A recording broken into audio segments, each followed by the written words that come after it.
Brought to you by Fastpitch TV and sponsored by SoftballJunk.com. Here's another show from the 2016 Women's College World Series. This time we have Auburn University on the podium. We have first of all, Coach Myers, student athlete Jade Rose, student athlete Casey Cooper, Rachel, Emily Carazona, that's it, and Tiffany Howard. Right now we'll get general comments from Coach about the exciting game, and then we open it up for questions. Coach? It was a hell of a game. We're very excited. It puts us in a great place. I'm really proud of the fight, the never quit. I mean, they stayed in the ball game and they beat a very, very good Georgia team. The pitching was phenomenal. The hitting was timely, and good base running. So, the little things that we talk about that Auburn has to do in order to win, we did tonight.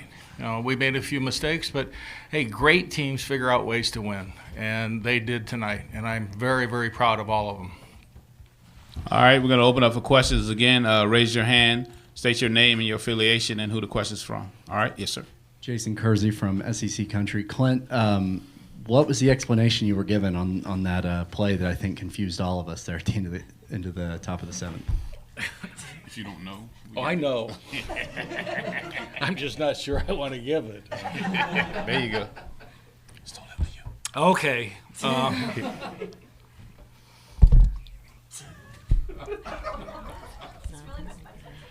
We got a little excited and kind of wandered off first base. And that's illegal. So, in the excitement, the run counted. That was the most important thing because Jade did a phenomenal job. With 2 strikes, putting the ball in play, scoring Coop, huge at bat. And, again, you're going to get a little excited, and that's all it was. So, Mike, thank you. Sir, right here. You, the Mike with the glasses. You. You're pointing, so I'm like, are you okay? I'm pointing at you. So I'm like, where are you pointing? Okay. All right, my bad. Dwayne Rankin, Montgomery Advertiser. Emily, you got to explain that base run. It looked like a little Barry Sanders, a little Nick Marshall. What was going on?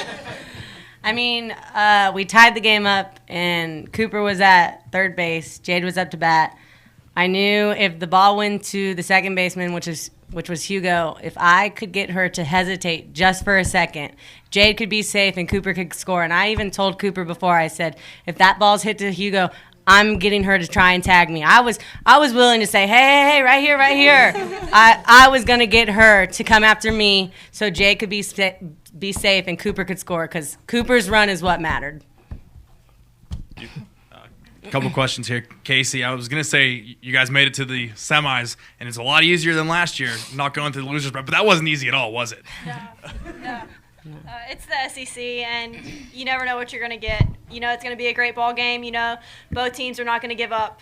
We gave the most fight we've seen in a long time, and we could pull from past experience because last time we faced Georgia, we had a walk-off, and we had 2 one-run games. And we just had to keep fighting one at bat at a time. And, we just kept putting the pressure on them. We started getting ground balls, and we put the pressure on Georgia's defense. For the players, you're 1 win away from the championship series. What's that like? Tiffany? I'm pumped. I'm so excited. I'm so excited. Just think that if we just win 3 more games, it's mind-blowing. So I'm just excited. Emily? It's just 1 game at a time. Nothing changes. We're playing Auburn softball no matter if it's the winner of the losers bracket, the championship. We're playing Auburn softball, and that's what we came to do. Casey? A goal is just a dream with a deadline. And so our deadline is 3 more days, and we almost made it. So our goal is still attainable, and we aren't stopping until we attain our goal. Jade? Just like Emily said, another game. They have to come out. The pressure's not on us anymore. They have to come out and beat us twice. Just take that pitch by pitch, inning by inning, and just play Auburn softball.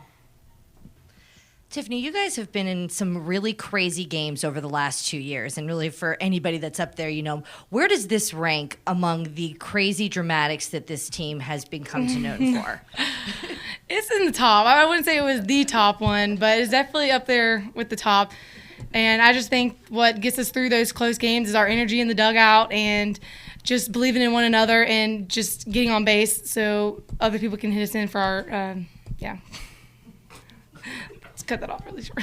Scott Wright with the Oklahoman. Jade, if you could talk about the excitement that you experienced at first base that maybe led to you getting off the bag, and did you even realize that it had happened? Not really, because when I was up to bat, I just look at Emily and look at Coop, and I look at Emily, and we just have this connection where we look at each other, and I'm like, I got to get on for Emily. Like, no matter what I do, if I'm fouling pitches off, anything, like just getting on or getting the ball in play to score Cooper. And yeah, like my excitement got to me, but then I have to realize like the run did count. So even though my excitement got to me, I can't let myself get down. So I had to go back on defense, and we had to finish it strong. Tony Sakalas, Anderson Star. Did your heart sink, though, for a moment when you thought maybe that the run wouldn't count? It did. I did kind of like throw my hands on my helmet like, oh my gosh, what did I just do? But, when I did realize that the run counted, my teammates had to, gather me and say, look, we just need 3 outs from you. We had to have solid defense. Our infield need to keep the ball in the field, like in the dirt, so they will not score because, we know that our defense is solid, and if we could just get 3 outs, then we got them. Same sort of question for Coach. Was there ever a point in time where you thought, rightly or wrongly, they were going to try and take the run off the board? No. I mean, it's Jade was safe. That was a clear call. All right, run scored. I mean, the umpires know the rules. They're really good at that. So never a doubt. Coach, can you just talk about the relief performance from Rachel? That kind of hasn't been talked about so far. Oh, she's not here. Again, Corey had a plan, and it was to let them go through. And if you notice, you saw Mac run down there because it was going to be kind of down early, then up, and then finish with down. But Rachel was throwing the ball great. And again, Corey has been a maestro out there working with these pitchers and coming up with plans and making pitch calls. He's on a great wavelength with them, and there's so much trust in what he's saying that they're going out there and just executing his plan, and they've been phenomenal. Coach, and first for Coach, and then for Casey and Emily, Chelsea Wilkinson pitched a heck of a game. And talk about the timely hitting, and what did your team do as adjustments, and as you guys as batters, what did you do to adjust to Chelsea's pitching? I think 2 things kept us in the game. It was our pitching to holding them down, and then Victoria Draper stepping up, making some of those great catches in the outfield, and getting on base in that last 7th inning. Without Victoria getting on, the top of the order comes up with 1 out, and that situation doesn't happen again. And it's crazy to see that even the bottom of our lineup gets us through games and wins games for us. Case.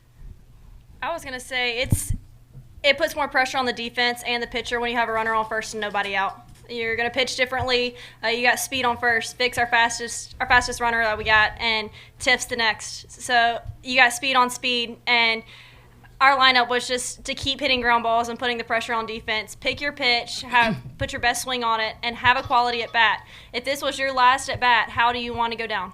And that's how we approached it. And for us, we were all about fight, and we were all a relentless attitude. And I couldn't be more proud of this team right now.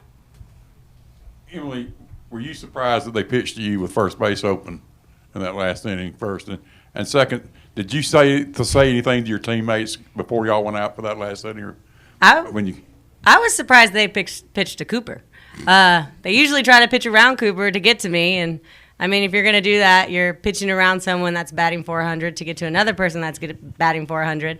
But my bat before that, I popped it up, so I knew I dropped my hands a little bit, and me and Cooper had it easy. We just had to get hits because the runners were already in scoring position.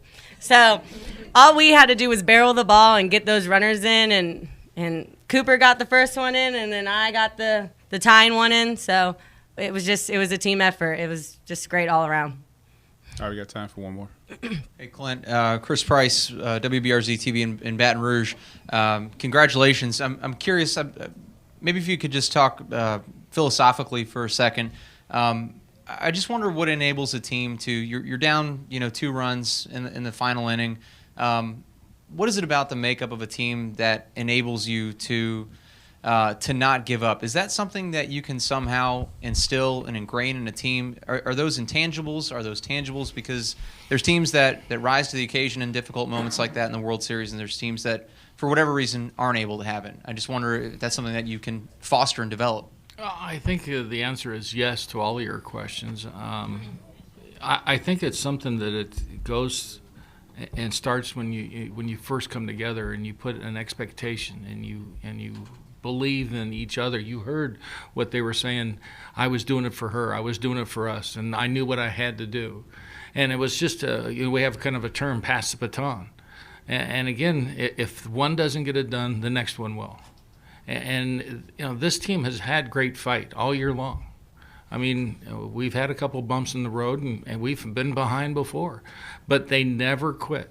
As long as they got a breath, they never quit. And again, that's just a competitive nature. That's playing with a great heart. That's playing with total confidence. And again, there's so many little tangible things that you could say to answer your question, but basically, these young ladies are winners. And again, they're doing what winners do. They compete, They're pulling for each other. They got each other's backs. And again, it's just what we talk about, when we first come together. These are the things that we've got to do. These are the things, and we practice. And they take total trust into their preparation. I mean, that's one of 2 ways to get confidence. So, you saw that 7th inning. You saw the confidence in their face. I mean, in their eyes, and you should have felt it in the dugout. It was phenomenal. They knew. They weren't trying. They knew, that they were going to score and win that ball game. All right, Coach, ladies, thank you for your time. Do you need a softball bat? Do you want to save $30? SoftballJunk.com is offering an additional $30 discount off the price of all non-sale softball bats on their website. That's right, $30. So the next time you buy a bat, go to softballjunk.com and enter the code FPTV30 during checkout. And wham! You just put a cool $30 in your pocket.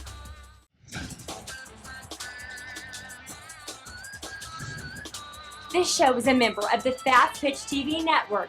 See all of our shows and blogs at www.fastpitch.tv.